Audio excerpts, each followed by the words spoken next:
Webafowethu uDlubheke umfowabo kaNondindwa uvuma icuba elisha ke lapha ke hambisana nentokazi ke uMaho ke lapha ke uthi ke abaculi bakaMaskandi bahudula phansi ngezisu kusho ke uDlubheke esho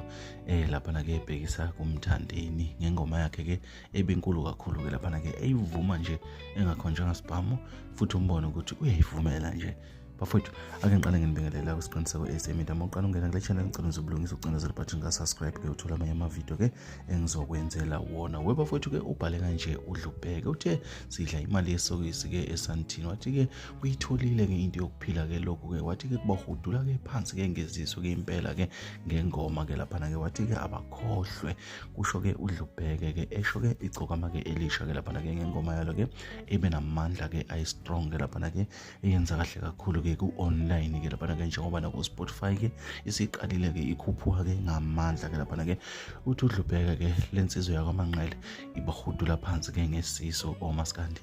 Bafowethu asazi makonje thina ke sikuthatha sikubeke njengoba ke kunjalo ke akusho mina kusho ke umfowabo kaNondindwa ke lapha ke insizwa ke yakwaKhuzwayo ke lapha ke eveza nje umbono wayo ke lapha ke ngengoma ke kaMthandeni encoma nanokuthi ke kusetshenzwe uthi ke uyithole ngempela ke into yokuphila kusho ke umfowabo kaNondindwa. Bafowethu sikuthatha sikubeke njengoba kunjalo ke thina ke okwethu lokho okwakho ukuthi ucomment ke ngalolu daba ke usho ukuthi ke uthini ke ngento esho uDlubheke ngabe uyavumelana ke noma ke uyaphikisana nangu ke ethi ke oMaskandi umthandeni ubahudula phansi ke ngesisu ngengoma. Bafowethu zinjalo indaba zasekuseni.